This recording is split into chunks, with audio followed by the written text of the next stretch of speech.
Olá galera, eu sou Lari Mendes e bem-vindos a mais um vídeo aqui do canal. E como vocês já observaram aqui no título do vídeo, o vídeo de hoje é sobre o meu quarto semestre na Mediologia, ou seja, o segundo semestre de 2019. E já me perdoa porque a câmera vai estourar, porque eu tô vendo que o sol vai ficar abaixando e aumentando, então preguiça de mexer várias vezes aí. Vamos direto pro vídeo. E como sempre, eu vou começar pelas matérias que eu cursei e depois as atividades extracurriculares, coisas a mais que eu fiz no semestre que tem a ver com a faculdade. Como sempre, eu vou deixar meu horário aqui embaixo, que eu sempre deixo, para vocês meio que visualizarem a minha semana, como mais ou menos ela está, pelo menos nesse quesito aí das matérias, porque de qualquer forma ela é sempre muito lotada. Lembrando que é um curso integral e que você tem muitas coisas para serem feitas. Então a gente começa com segunda-feira de manhã com a matéria de CS 400. Eu tô olhando aqui pro meu computador para me auxiliar, não reparem. Então, CS 400 é computação gráfica. Essa é uma matéria muito esperada e muito perguntada para quem não presta, quer dizer, para quem presta mediologia, mas ainda não conhece a grade do curso e tudo mais. Porque todo mundo que tá vendo mais ou menos o que é a mediologia quer saber com o que a gente vai trabalhar e quer saber se o curso oferece ajuda meio que técnica relacionado a aprender a mexer nos programas de edição, de editoração e tudo mais. Então, essa matéria é justamente isso. É um semestre que você vai aprender um pouco de vetorização, edição de vídeo, um pouco de 3D e também relacionado um tiquinho assim, bem tiquinho mesmo, de realidade virtual, que é uma coisa nova no curso. E a gente teve esse pouquinho não por conta da grade e da ementa da matéria, mas por conta do PED que a gente teve. Então é uma coisa que ele conseguiu agregar nessa matéria aí pra gente. Só que a gente não viu só o famigerado pacote Adobe, a gente também viu softwares livres, como o HitFilm, por exemplo, que ele basicamente é o Adobe Premiere e o Adobe After Effects ao mesmo tempo. Então a gente também mexeu com o Illustrator e a gente sabe que essas coisas meio que conversam. E teve um outro software de vetorização, que eu não me lembro o nome agora, mas fiquem tranquilos que vocês não precisam ter softwares pagos para conseguir levar o curso adiante. Ou pelo menos é assim que eles pensam, não sei, quando eles estão passando esses softwares aí. Eu tô muito acostumada com o pacote Adobe, porque eu trabalho com isso, eu trabalhava na área de Motion Graphics desde 2013, antes de eu fazer faculdade. Nesse meio termo aí, entre acabei o ensino médio e até eu fazer faculdade. Já esqueci muita coisa. A coisa que eu mais me dou bem é na edição de vídeo no Premiere, por exemplo. E muita coisa básica que tem no After Effects, tem também no Premiere. Então acabei que eu nunca mais mexi com After Effects até eu ter essa matéria. E falando um pouquinho sobre a carga dela, é uma matéria um pouco pesada, porque toda semana tinha uma tarefa para ser feita. Afinal de contas, você vai aprender vários softwares, então você tem que praticar aquilo e entregar para mostrar que você está sabendo fazer, ou que você tem que tirar dúvidas com os pads, para poder seguir adiante e fazer seus trabalhinhos e também o trabalho final. E por que eu falo disso aí? Isso é uma matéria pesada que exige muito ou não exige tanto? Porque muitas vezes o nosso semestre ele é baseado nisso, sabe? No quanto que encaixa. Não é, cabe 7 matérias na minha grade. Cabe umas 5 matérias e uma sexta matéria, só que seja bem leve. Porque tem muita matéria que cobra muita coisa e às vezes não é coisa prática. Às vezes é uma carga de leitura e de estudo que é absurda e que se você não conseguir se dedicar fora da sala de aula, você também não consegue acompanhar as próximas aulas. E aí, então, é muito importante você se ligar um pouco disso. Passando para a próxima, então, a próxima matéria é CS 402 e ela é chamada Fotografia em Movimento. Como assim fotografia em movimento? O nome disso não é vídeo? Sim. Só que a gente estuda muito nessa aula, o professor ele manja muito de direção de fotografia. Ele é o professor que deu a matéria do curta, de direção de fotografia, e ele tem uma experiência muito vasta em passar os conhecimentos dele sobre as técnicas de luz, de lentes, de câmeras de filmadoras, coisas sobre equipamentos de estúdio, posicionamento das coisas. É uma matéria muito prática, só que também precisa desse embasamento teóricozinho aí, pra gente ter a base do que fazer na prática. Essa matéria é mais uma matéria que também é conhecida como matéria do mini curta, vamos dizer assim, porque o projeto final dela é que você grave um curta feito no estúdio. Só que não precisa ser necessariamente um curta. Você pode gravar alguma coisa institucional, você pode gravar uma coisa comercial, você pode gravar um clipe, como foi o meu caso. E esse ano especificamente teve vários tipos de trabalho, muito aleatórios, e sempre sai muita coisa legal. Inclusive, um dos curtas que saiu dessa matéria, só que dos meus veteranos do ano anterior ao meu, tá rodando o Brasil todo pelos festivais, que chama Roda Viva, Roda Brasil. Então essas matérias da mediologia, elas são feitas para você treinar, mas também são feitas para você expressar a sua parte artística, sabe? Afinal de contas, a gente está no Instituto de Artes,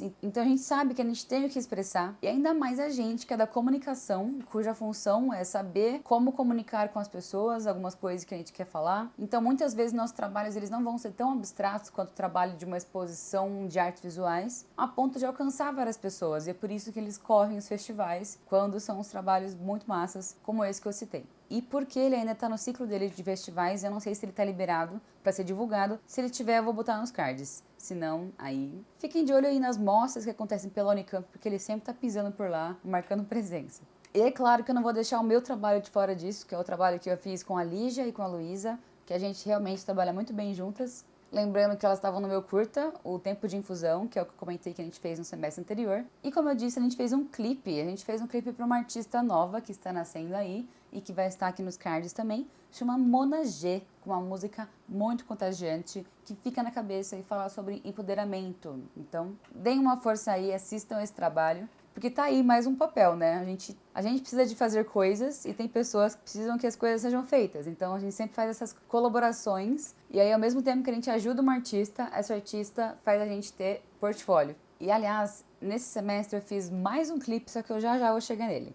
Vamos, por enquanto, seguir a ordem aqui das matérias. Pois bem, na terça-feira de tarde a gente tinha a matéria CS 205, que é Tecnologias da Informação e da Comunicação. E é uma matéria muito complexa, porque envolve muito estudo e ao mesmo tempo traz uma bagagem muito legal de arte e tecnologia. E eu acho que é principalmente também no sentido de expressão, mas não só expressão, como que é o nome? É manifestação. Uma arte que manifesta, que viraliza, que usa dos meios como internet, coisas públicas e até mesmo coisas fakes para poder passar uma mensagem, para poder comunicar para uma sociedade uma coisa que eles precisam saber e prestar atenção. E isso também acho essencial para formar um profissional mediálogo, comunicólogo, que vai ter que pensar em 1000 formas diferentes de comunicar, formas de chamar atenção e de sair do que é comum. Porque nem tudo é comercial, afinal de contas. Às vezes a gente quer trabalhar com projetos sociais, por exemplo, e a gente tem que descobrir como que a gente usa da tecnologia para amplificar a nossa mensagem. Sabe aquela história lá do meio a mensagem do primeiro semestre? Então, aqui você entende um pouco mais sobre ela, você usa os conceitos que você aprendeu nesse primeiro semestre, agora nesse quarto semestre, e é claro que isso faz você se sentir mais capacitado como pessoa, como comunicólogo e como acadêmico. Afinal de contas, você está num meio universitário, você está numa academia, e você pode usar muito daquilo para fazer pesquisa, para poder investigar coisas que acontecem na sociedade, investigar fenômenos virtuais, investigar muita coisa. E isso ser mais um tipo de conhecimento que a mediologia pode trazer para a sociedade. E por que eu tô falando isso? Para reiterar que mediologia não é cinema. Mediologia é um monte de coisa. E isso é uma delas, cinema também é uma delas. Então essas partezinhas do que a gente faz aqui no curso vão construindo a gente como formando em mediologia e a gente vai se definindo a partir disso. A gente vai escolhendo as áreas que a gente quer estudar, que a gente quer trabalhar, enfim, falei demais. Vamos para a próxima matéria, que é Educação e Tecnologia, ou CS 405, que foi às quartas de manhã, e foi com o professor novo. A gente gostou muito desse professor novo. Ele é uma pessoa que realmente manja muitíssimo dessa área especificamente, que é Educação e Tecnologia, então não é só o nome da matéria. O professor concursado, olha só que legal. Temos um professor concursado que entrou, isso é um milagre. Podem anotar aí, porque a gente está numa universidade passando por um período super decadente. Isso aí é basicamente como Meta Harley para a mediologia. Então foi ótimo, porque aliado à matéria anterior,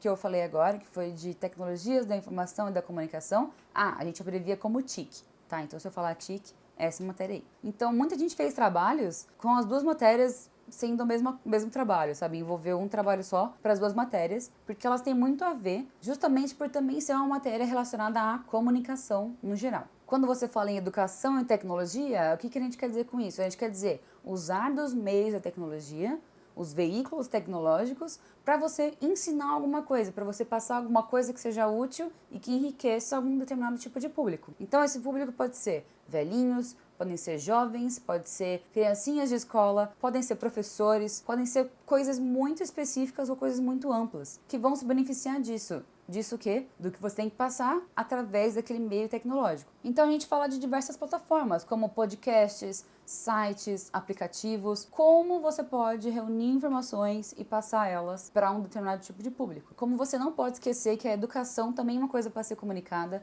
também é uma mensagem. E agora falando disso que eu me toquei que eu não falei dos trabalhos da matéria de TIC, por exemplo. Então, eu posso resumir que teve trabalhos semanais, que eram trabalhos escritos, para você testar o seu conhecimento sobre determinado assunto daquela aula que a gente estava aprendendo. Tinha uns testes também, que eram uns quizzes, esse é o plural de quiz, espero que sim, que serviam para o professor ver os conhecimentos da turma, se eles tinham entendido a matéria. Então, se ele dá um quiz de alternativas, a gente coloca a alternativa que a maioria errou, o professor tem essa resposta para poder melhorar na próxima aula esse conceito e explicar melhor para a gente poder realmente sair dali sabendo a matéria. E é claro que tudo isso foi auxiliado por uma bibliografia que foi recomendada e passada através do Google Classroom para a gente poder estudar. E aí, fora essas atividades semanais, a gente teve um trabalho final, que foi um trabalho um pouco mais complexo, que a gente fez em 4 pessoas, adivinha quem? Eu, Luiz e a Lígia, e mais o Victor. E a gente criou um site, que eu vou deixar aqui embaixo para vocês acessarem, eu não sei se vai estar funcionando ainda, eu espero que sim, que tinha o objetivo de educar, aí por isso o link com a outra matéria,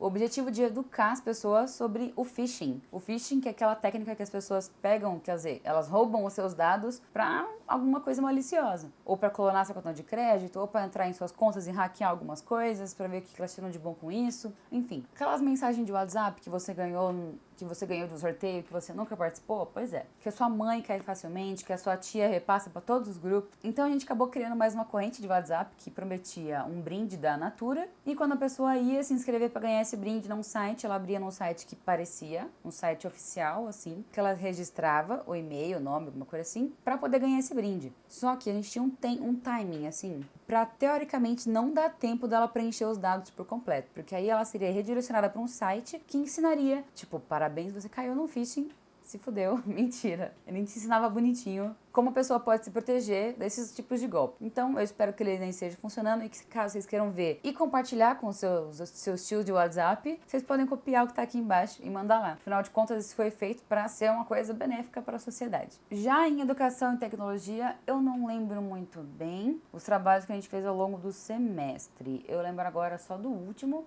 que é o trabalho final, que a gente fez relacionado a uma coisa que vai fazer parte do Unimedia, que eu vou contar para vocês já já sobre o que é isso. Mas eu vou resumir que a nossa missão nesse trabalho foi oferecer o Circuito Unimedia, que é uma espécie de extensão da mídia. E o que é extensão? Falando brevemente, a universidade ela consiste em 3 pilares, que é o ensino, a pesquisa e a extensão. Então, o ensino, a própria graduação, a pesquisa, o que a gente faz, com mestrados, iniciação científica, essas coisas assim, de PIBIC, sei lá, os caramba 4. E a extensão, que é como a gente pode contribuir para a sociedade diretamente com o nosso conhecimento. Então a gente queria levar mostras de curta que a gente faz aqui no curso, mas não só no curso, a gente estava pensando em abrir para todas as universidades poderem mandar. Ter uma curadoria, então fazer essa mostra e circular por escolas de Campinas, escolas públicas, levando o cinema e levando debate sobre o cinema e ainda mais pensando no tema do Enem que teve esse ano, que foi, vamos ver aqui, a democratização do acesso ao cinema no Brasil. Então, a gente já tinha essa ideia antes do tema do Enem, mas quando ele apareceu aí, foi o gancho para falar assim, é isso, a gente precisa falar disso, e as escolas agora, mais do que nunca, terão as portas abertas para a gente entrar e falar de cinema. Afinal de contas, não é uma coisa que você só coloca para assistir com a sua família ou com seus amigos, mas também é um mercado de entretenimento que emprega muita gente, que dá muito dinheiro mesmo para quem trabalha com isso. E é claro, em lugares que valorizam isso, né? Então a gente está também passando, infelizmente, por um período muito congelante aqui em relação ao cinema, eu diria até retrógrado, questão do cinema brasileiro, ainda mais com esse ministro da educação, que é um bosta, mas a gente espera que tudo dê certo no final e que a gente tenha emprego, afinal de contas, a gente é mídialogia, a gente não é só cinema. Enfim, levar as mostras e os debates para as escolas e também, junto com isso, oficinas, para as crianças também aprenderem, terem a vontade de colocar a mão na massa e fazerem suas próprias produções. E também uma oficina final para aprender a editar esses vídeos, porque hoje em dia o meio de fazer isso com o celular é a coisa mais acessível que a gente tem e a gente espera que isso aconteça, que isso dê certo nesse ano de 2020. Agora, no começo do ano, a gente quer o contato dessas escolas para estabelecer essa parceria e realmente sair do papel com isso aí. Você tá entendendo? A universidade não é só papel e caneta, a gente sai dela, a gente faz as coisas com ela. As universidades, elas mudam a sociedade, elas mudam o país e isso é a esperança para o futuro, sabe? Então, elas precisam continuar de pé. Ah! Deixa eu voltar então para a minha grade. A próxima matéria foi CS025 e essa matéria, vocês estão vendo ali, e aliás, vocês estão vendo uma matéria aí embaixo que é uma CS032, que na verdade é meu código de monitoria, ou seja, eu fui monitora de uma matéria e essa matéria exatamente, na verdade, não está nesse horário, ela foi essa de CS025. Não é uma coisa muito comum, não é mesmo? Você ser aluno e monitor da mesma matéria, mas é porque o professor e o coordenador confiaram bastante em mim para auxiliar esse professor a dar essa matéria na sala, porque ela passava por coisas que eu também já tinha visto. Afinal de contas, ela é uma eletiva, não é uma matéria obrigatória do curso. Então ela contou com pessoas de vários cursos. Tinha gente da visuais, tinha gente da música, tinha gente da dança, tinha gente da mídia, claro. Mas de qualquer forma, é por isso que não teve muito problema eu estar cursando e sendo monitora dela. Qual é ela? Essa matéria é Oficina de Produção Audiovisual. Ou seja, a gente passou por todas as etapas do audiovisual. Cada grupo de alunos escolheu o seu projeto e a gente fez uma matéria de orientação de projeto, guiando cada etapa desse projeto como matéria semanal. Então, essa semana você entrega o roteiro, na próxima semana você entrega não sei o que, na próxima semana você entrega o vídeo, para as coisas realmente andarem. E eu posso dizer que essa matéria é a matéria do curta 1 mais a matéria do curta 2 em uma só, em um semestre só. Então, sabe aquela matéria de planejamento de produções e produtos audiovisuais, mais a matéria do curta que foi oficina de direção de fotografia? Então, essas duas cabem nessa matéria aí de oficina de produção audiovisual. E teve muita coisa legal nessa matéria. Eu ajudei um projeto da Lua, por exemplo, que ela fez um curta que não pode ser exibido porque ela usou uma música do Chico Buarque. E se ela publicar isso, ela vai se ferrar bonito, apesar de ter ficado muito legal. Teve um curta sobre o Chupacu, exatamente. Aquela lenda brasileira bem famosa virou um curta nessa matéria e eu não sei se eu posso divulgar ele, se ele está livre e se ele tem algum link. Se ele tiver, eu vou botar ele aqui no card também. Senão, é uma pena que vocês não possam ver essa obra-prima. E é claro, o trabalho que eu também fiz. Afinal de contas, eu também era aluna dessa matéria. E eu fiz um clipe muito legal, um clipe muito massa que eu me matei pra fazer, porque eu tava fazendo tudo sozinha. Então, a gente tinha um pré-roteiro, que a gente fez a matéria de roteiro 1. É claro, a gente vai reciclando esses projetos aí. Então, na matéria de roteiro 1, não foi roteiro 2? Não lembro. Em alguma das matérias de roteiro, eu fiz... Não, roteiro 1. Lembrei agora. A gente roteirizou o que seria um clipe pra banda Gambiarre, cuja vocalista e guitarrista fazia parte do meu grupo. Daí eu cheguei nessa matéria e falei assim, ó, tenho essa matéria, quero fazer o clipe da banda, vamos? Falei com a banda, todo mundo topou, todos os membros terão que participar, inclusive a Kombi, que a Kombi também é um membro da banda aparentemente. Então colocamos ela no clipe e eu vou deixar o clipe pra vocês verem aqui, também nos cards. Olha quanta coisa legal, gente, que a gente faz na Medialogia, sabe? E aí, então, eu transformei esse pré-roteiro em realmente um roteiro do que dava para ser feito. Para fazer esse clipe, eu precisaria de uma atriz principal, uma amiga dessa atriz principal e um casal que desse um super beijo na câmera. Então, publiquei no grupo da Unicamp que eu precisava de um casal para se beijar no clipe. E essa publicação viralizou no grupo. Fiquei muito feliz. Consegui esse casal por lá e eles fizeram o clipe. Quem fez a personagem principal do meu clipe foi a Ana Carolina. Ela é modelo maravilhosa, uma amiga perfeita que eu tenho. E a amiga da personagem principal foi a Isa, que é uma atriz maravilhosa, que amigos da Medialogia fazem teatro com ela e me recomendaram ela. E a atuação dela trouxe tanta riqueza pro clipe, porque você consegue entender todas as tretas que acontecem por conta do jeito que ela atuou. Mas enfim, eu vou parar de falar do clipe, vocês que vejam, porque ele está aqui, facílimo acesso e é muito rapidinho, não custa nada. Resumidamente, foi uma matéria muito legal e que, além de tudo, levou a gente para um passeio. Passeio este que tinha sido prometido lá em Áudio 1, ou História do Rádio, não lembro. A gente foi visitar os estúdios da Adobe Digital, sabe a Adobe que faz home theater, essas coisas assim? Pois é. A gente foi lá, é um lugar super pequeno, contrário do que eu imaginava. A Adobe, na verdade, é uma empresa mundial super pequena e a gente não tinha noção disso. E lá a gente conheceu a tecnologia Dolby Atmos, que foi sensacional. Eu fiquei querendo ter tudo, jogar com Atmos, ver cinema com Atmos, ver um show com Atmos. Queria ver tudo com Atmos depois disso. A gente viu como foi a edição de um episódio da novela lá do Deus Salve o Rei, que eles fizeram a mixagem. O show do Rock in Rio, também eles fizeram a mixagem do Dolby Atmos ao vivaço. E a gente viu um clipe de como ficou mais ou menos, que basicamente faz com que o espectador que tem um aparelho da Dolby Atmos consiga ter um ambiente de som 3D. E o que a gente conhece geralmente é aquela coisa do helicóptero que vai de um lado pro outro e você escuta ele indo porque tem negócio lá dos home theaters posicionados. Mas o Dolby Atmos, ele é tipo 360 graus, tá ligado, queridos? Então, se o helicóptero faz na diagonal assim, você escuta um passarinho meio que fazendo curvas no ar, pelo jeito que ele está batendo as asas, que você escuta aquele som. Foi muito da hora mesmo, eu espero que, se vocês forem fazer essa matéria aí mais pra frente, que vocês peçam para que o professor agende de novo essa viagem.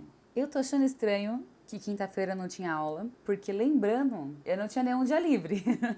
Eu tô lembrando do meu ano passado, meu semestre passado, eu não lembro de nenhum dia livre, sinceramente. Eu ia pra Unicamp todos os dias. Não lembro o que eu fazia de quinta-feira. Eu sei, é claro, que tinham várias reuniões. Ah, lembrei, mas eu vou falar depois. São coisas extracurriculares e que demandaram a minha alma. Apenas isso, eu ia lá, eu ia pra Unicamp ter minha alma sugada às quartas e quintas-feiras. Pois bem, para terminar as matérias de sexta-feira, a gente teve oficina de roteiro 2. E é por isso que o roteiro do clipe estava em roteiro 1, porque eu tava fazendo outra coisa em roteiro 2. Em roteiro 2, a gente trabalhou bastante com o roteiro e viu pitching também, que é como você consegue vender o seu roteiro, quando abre, é claro, as oportunidades para que você faça isso. A gente fez eu lembro do começo dessa matéria que a gente fez vários exercícios de improviso, de interpretação de imagens para ver o que era história por trás de alguma foto, alguma coisa assim. Exercitar um pouco também a criação e, no final de tudo, a gente entregou um roteiro feito para ser filmado. Ou seja, pode ser que eu não pegue esse roteiro para filmar, mas se alguém pegar aquele roteiro para filmar, ele está pronto. Basta o diretor escolher os ângulos de câmera que ele prefere, fora as indicações que já existem no roteiro. Por exemplo, pontos de vista de personagem e tudo mais. E a gente fez o roteiro baseado numa história que a Vivian escreveu, que foi inspirada no folclore brasileiro, basicamente na lenda do Boto Cor-de-Rosa. Também foi muito divertido. Inclusive, a gente calculou como se fôssemos realmente gravar, quanto a gente gastaria, quanto que custa esse roteiro para poder vender ele, é claro. Então, se eu chegasse no produtor e falar, olha, para fazer esse filme você vai custar 10 mil reais, então ele tem que custar 10 mil reais. E por conta disso, no final das contas, é um roteiro que a gente não gravaria. Afinal de contas, eu não vou pro meio do mato para gravar alguma coisa... Não, eu sou muito urbana para isso. Pois bem, finalizamos então as minhas matérias cursadas e eu quero lembrar vocês que são as matérias que eu cursei. Não é a matéria do quarto ano da mediologia. Mais especificamente, eu vou até abrir minha árvore aqui para ver que matérias eu deveria ter feito que eu não fiz. Deveria, de acordo com a sugestão da árvore do curso. No terceiro semestre, eu deixei de cursar a matéria de História da TV e do Vídeo. E eu vou cursar agora no quinto. E nesse quarto semestre eu deixei de cursar, ou seja, ainda não cursei, História do Cinema 2 e Teoria do Cinema, porque eu não estou preparada para entrar em cinema na mediologia, gente, não estou. Porque se tem uma coisa que eu descobri ao longo do meu período na Unicamp, é que eu não sou cinéfila. Eu sou uma pessoa muito farofa e eu não estava preparada para estudar essas teorias de cinema tudo. Então eu vou fazer isso no final do meu curso. Então, só adiantando para vocês saberem, eu só vou falar de História da TV e do Vídeo no vídeo do quinto semestre, que é quando eu irei cursá-la. E só irei falar de História do Cinema 2 e de Teoria do Cinema lá no meu sexto semestre. Vamos falar então das atividades extracurriculares a qual eu estive envolvida. Meninas, então... Continuando coisas que eu comecei no primeiro semestre de 2019, nós temos então na minha vida o Unimídia, o Festival do Instituto de Artes e o AIA, o meu aluno artista. Eu tava revendo meus vídeos e eu acho que no vídeo do segundo semestre eu comentei da Bolsa Aluno Artista e nesse ano passado eu fui uma delas. Vou falar resumidamente sobre isso. A gente fez um projeto de artes integradas. Nesse projeto tinha eu, a Pamela e o Zanqueta, que também eram da Mediologia. Tinha a Lupe da dança, mas ela saiu. Aí tinha a Cata da dança, o Lucas e a Mary das artes visuais. Então a gente juntou esse grupo de gente doida para fazer arte integrada. Então o que a gente fazia? Nas quartas à noite, a gente fazia laboratórios. O que são esses laboratórios? A gente pegava, por exemplo, eu e a Catarina, e a gente tentava unir nossos conhecimentos em comum para passar alguma coisa para todo mundo aprender, vivenciar, ou sentir, ou entender. Por exemplo, nessa mescla de Lari Mendes e Catarina, teve um dos laboratórios que foi uma mostra com 2 curtas sobre vídeo e dança, e a gente depois teve um debate sobre isso, sobre como aquilo ali é retratado. Mas também tem coisas mais práticas que a gente faz alguns exercícios de consciência corporal, ou que a gente estuda os sons do ambiente com alguma outra coisa de visualidade. E esses laboratórios, eles eram abertos ao público, então a gente divulgava cartazes pelo Unicamp, não só no Instituto de Artes, convidando as pessoas também através das nossas redes sociais a participar desses laboratórios. E vira e mexe apareciam umas 4 pessoas, 5 pessoas, às vezes não aparecia ninguém, porque o semestre é corrido mesmo. E muitas vezes também nesses laboratórios eu tirei muitas fotos, ficaram lindas, eu amo algumas fotos do AIA, me senti muito artistinha mesmo. Só que a gente não tinha prometido apenas isso para o SAI. O SAI, que é o Serviço de Apoio ao Estudante da Unicamp, que é quem, junto com a PRG, contemplava essa bolsa do programa. A gente tinha os laboratórios abertos à comunidade, mas também projeto de instalações. E essas instalações são coisas que a gente tinha que construir manualmente. Inclusive tá aqui, ó, meu dedo no meio, foca aqui, meninas. Tá até hoje martelado de uma morsa que eu bati e ficou tudo cagado meu dedo, manchado, sangue pisado ficou aqui. Todo mundo se machucou muito nesse projeto, porque a gente tudo noob, numa oficina de madeira do Estúdio de Arte, mexendo com muitas coisas que a gente nunca tinha mexido. E o que a gente fez? Nosso projeto, eu gosto de falar muito dele, porque assim, na teoria, ele é muito mais bonito que na prática, é claro. Afinal de contas, a nossa parte como artista é muito mais na mensagem que a gente quer passar com ele do que na própria coisa física. Eu não sei se isso é uma coisa geral, na verdade, mas pelo menos nesse caso foi. E vamos lá, o que era isso? A gente estava pensando nas ideias de cabines sinestésicas. O que a gente queria com essas cabines sinestésicas? A gente queria representar uma coisa do cotidiano,